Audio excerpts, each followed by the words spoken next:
तुर्की की राजधानी अंकारा में भयानक विमान हादसा हुआ है। प्लेन क्रैश में पश्चिमी लीबिया के CDS Mohammad Ali Ahmed al हदाद की मौत हो गई। जनरल हदाद के साथ 4 बड़े कमांडर और 3 क्रू मेंबर भी मारे गए हैं। अंकारा प्लेन क्रैश ने कई देशों में हड़कंप मचा दिया है, क्योंकि तुर्की पता लगा रहा है कि विमान खुद क्रैश हुआ या करवाया गया। उधर तुर्की से वॉर टेंशन हाई होने के बाद नेतन्याहू ने बड़ा ऐलान कर दिया है। इजराइल अगले 10 साल में $110 बिलियन के हथियार बनाने जा रहा है। नेतन्याहू ने तुर्की के दुश्मन साइप्रस और ग्रीस से भी हाथ मिला लिया है।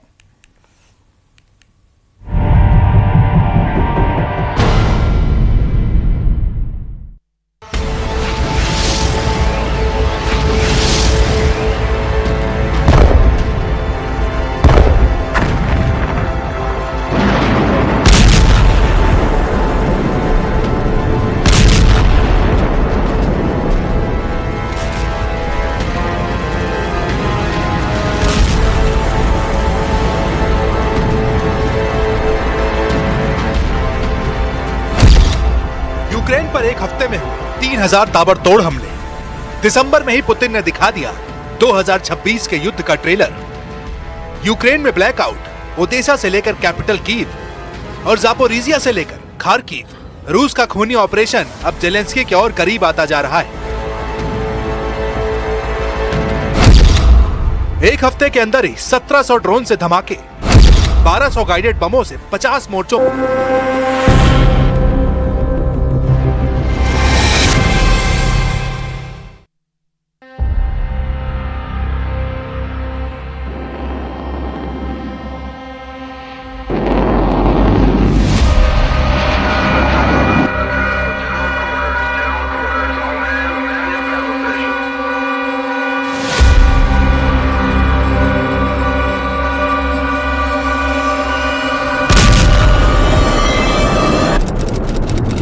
तुर्की की राजधानी अंकारा का एसन-बोगा हवाई अड्डा 23 दिसंबर 2025 की रात 8:20।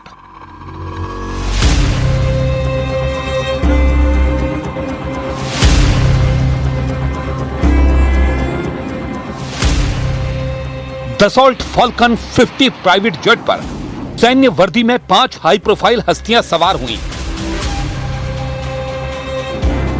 अंकारा से उड़ान भरकर प्राइवेट जेट को लीबिया की राजधानी त्रिपोली जाना था। टेक ऑफ तक सब कुछ ठीक रहा। आसमान में पहुंचकर जेट तूफानी रफ्तार से उड़ान भरने लगा।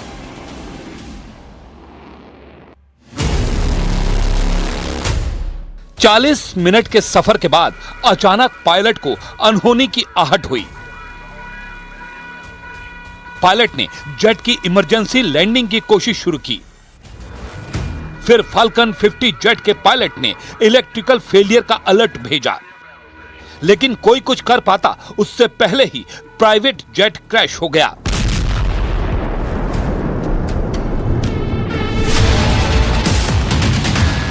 यह धमाका उसी हादसे का बताया गया है।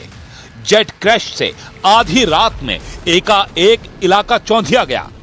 धूल उड़ी, बिजली कड़कने जैसी आवाज दिखी। ये उसी जेट की क्रैश साइट है। हादसे के बाद यहां जेट के कलपुर्जे जुटाने के लिए सर्च ऑपरेशन करना पड़ा।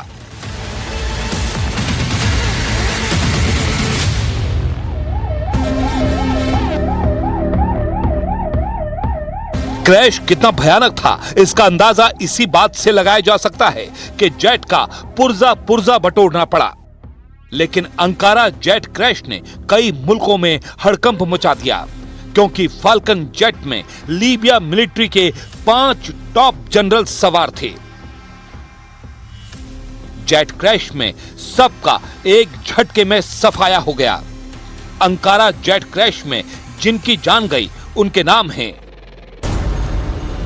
Lieutenant general Mohammed Ali Ahmed al Haddad, chief of staff यानी सेना प्रमुख थे। उनके साथ लीबिया की ground forces chief general al Fitouri Ghraibil, military manufacturing authority के director brigadier general Ahmed al Katawi, general Haddad के सलाहकार मोहम्मद अल असावी दीप और सेना प्रमुख हद्दाद के मिलिट्री फोटोग्राफर मोहम्मद उमर अहमद महजूब के जेट क्रैश में परखचे उड़ गए। 112'ye gelen ihbar üzerine biz hemen bu coğrafya buraya odaklanıyoruz ve gelen ihbarla birlikte jandarmamız ilk saat 22 itibariyle bu olay mahallinde uçağın enkazına geriye kalan parçalara ulaştı.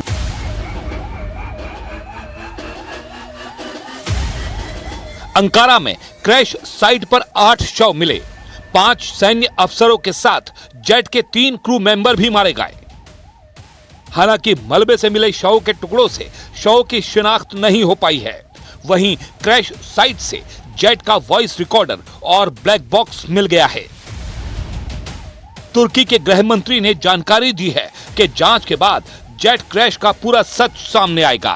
Enkaz alanında saat 02:45'te uçağa ait ses kayıt cihazı, saat 03:20'de ise kara kutu bulunmuştur. Bunların inceleme ve değerlendirme süreçleri ilgili kurumlarca başlanmıştır. Ayrıca Libya Savunma Bakanlığı tarafından görevlendirilen 5'i hayatını kaybedenlerin yakını olmak üzere 14 kişilik heyet ile Libya İçişleri Bakanlığı'ndan görevlendirilen 8 kişi yani toplam 22 kişilik Libya ekibi Ankara'ya intikal etmiştir.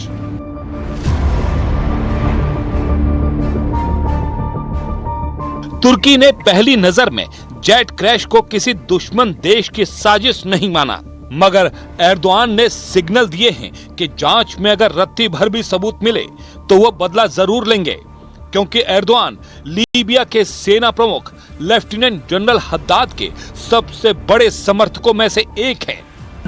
Ankara'dan Trablus'a giderken kaza kırıma uğrayan uçakta şehit olan Libya Genelkurmay Başkanı Orgeneral Muhammed Ali El-Haddad'ın başkanlığını yaptığı Libya heyetine ve uçak mürettebatına Rabbimden rahmet niyaz ediyorum. Mevla ruhlarını şad, mekanlarını inşallah cennet eylesin. Kardeş Libya halkına, Libya silahlı kuvvetlerine, hükümetine aynı şekilde başsağlığı diliyor. Ülkem ve milletim adına taziyelerimi sunuyorum. Jet crash से पहले general Haddad का Erdogan ने grand welcome किया था। उन्हें guard of honour दिया गया था। जनरल हद्दाद तुर्की के आधिकारिक दौरे पर थे। तो क्या जनरल हद्दाद का सफाया कर एर्दोआन से बदला लिया गया है? लीबिया की लड़ाई में कितने देशों का स्टेक लगा हुआ है?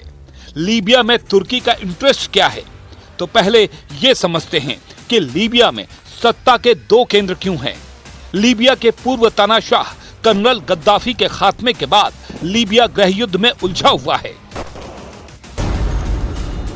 जहां जीएनयू यानी गवर्नमेंट ऑफ नेशनल यूनिटी नाम की एक सरकार है, जिसका कब्जा राजधानी त्रिपोली और पश्चिमी लीबिया पर है। इस सरकार के मुखिया प्रधानमंत्री अब्दुल हामिद दबीबे हैं, जिन्हें यूएन से मान्यता मिली है। तुर्की और कतर जीएनयू के कट्टर समर्थक हैं। इसी जीएनयू के सारे जनरलों का खात्मा अंकारा जेट क्रैश में हुआ है। तो क्या लीबिया की दूसरी सरकार ने अंकारा जेट क्रैश कांड करवा दिया? कितना ताकतवर है खलीफा हफ्तार? लीबिया में सत्ता का दूसरा सेंटर पूर्वी हिस्से में है। यहां जनरल खलीफा हफ्तार की लीबियन नेशनल आर्मी यानी एलएनए हुकूमत करती है। फील्ड मार्शल हफ्तार के साथ रूस, यूएई, मिस्र, सऊदी अरब, जॉर्डन और फ्रांस माने जाते हैं। ऐसे में लीबिया के खलीफा हफ्तार को किसी से कम नहीं आंका जा सकता। हाल ही में फील्ड मार्शल हफ्तार ने पाकिस्तान से बड़ी आर्म्स डील की है। लीबियन नेशनल आर्मी ने पाकिस्तान के इतिहास की सबसे बड़ी $4.6 बिलियन की हथियार डील की है। यूएन के हथियार पाबंदी के बीच पाकिस्तान ने खलीफा हफ्तार को JF-17 जंगी जेट देने की जुर्रत दिखाई है। तो क्या पाकिस्तान ने हफ्तार के लिए अंकारा जेट क्रैश की साजिश अंजाम दी? क्या तुर्की में मुनीर के एजेंट एक्टिव हैं? इस पर कुछ भी कहना मुश्किल है, मगर तुर्की में घुसकर एर्दोआन को चैलेंज देकर जनरल हद्दाद का सफाया अकेले हफ्तार के बूते की बात नहीं, तो क्या जेट क्रैश में मोसाद एजेंट का एंगल भी हो सकता है? क्योंकि दुश्मन को घर में घुसकर मारने के लिए दुनिया भर में मोसाद एजेंट ही कुख्यात हैं। वैसे भी इजराइल और तुर्की में भयानक वॉर टेंशन चल रही है। तुर्की ने इजराइल के साथ कारोबार सस्पेंड कर दिया है। तुर्की ने इजराइल के विमानों के लिए अपने हवाई इलाके में नो एंट्री का बोर्ड लगा रखा है। तुर्की ने पीएम नेतन्याहू के साथ 37 इजरायली अधिकारियों के खिलाफ अरेस्ट वारंट जारी कर रखा है। तुर्की गाजा और सीरिया के युद्ध की वजह से इजराइल से दुश्मनी मानता है। एर्दोआन नेतन्याहू को तुर्की के लिए सबसे बड़ा खतरा बताते हैं। इजराइल भी तुर्की को सबक सिखाने के लिए गोलबंदी में जुटा हुआ है। अंकारा जेट क्रैश से ठीक एक दिन पहले यरूशलेम में तुर्की के खिलाफ नया गठबंधन तैयार हुआ है, जहां इजराइल, ग्रीस और साइप्रस ने सुरक्षा सहयोग बढ़ाने का ऐलान किया है। We're cooperating and discussed in detail cooperation in many fields: energy, technology, connectivity, and also security that guarantees this all. Netanyahu ने तुर्की से टकराने की तैयारी कर ली है। वो बहुत जल्द प्रेसिडेंट ट्रंप से मीटिंग करेंगे। सुपर पावर से ग्रीन सिग्नल मिलने के बाद इजराइल का मिशन अंकारा शुरू हो सकता है। इसलिए अंकारा जेट क्रैश को सिर्फ हवाई हादसा मानना जल्दबाजी होगी। मुमकिन है खाड़ी युद्ध का नया मैदान लीबिया है, जहां महाशक्तियों के मोहरे फिलहाल खूनी संघर्ष में उलझे हैं, लेकिन जल्द ही महायुद्ध छिड़ सकता है, क्योंकि लीबिया ऐसा बारूदी बैटल ग्राउंड बन चुका है जिस पर अमेरिका ने अपना रुख साफ नहीं किया है। अमेरिका पर्दे के पीछे रहकर लीबिया की दोनों सरकारों को शह देता आया है। अब अगर सुपर पावर यही डबल स्टैंडर्ड मेंटेन रखता है तो खाड़ी के कई देश खतरे में पड़ सकते हैं, क्योंकि इजराइल, तुर्की जैसे देश जब भिड़ेंगे तो युद्ध एक देश तक सीमित नहीं रहेगा।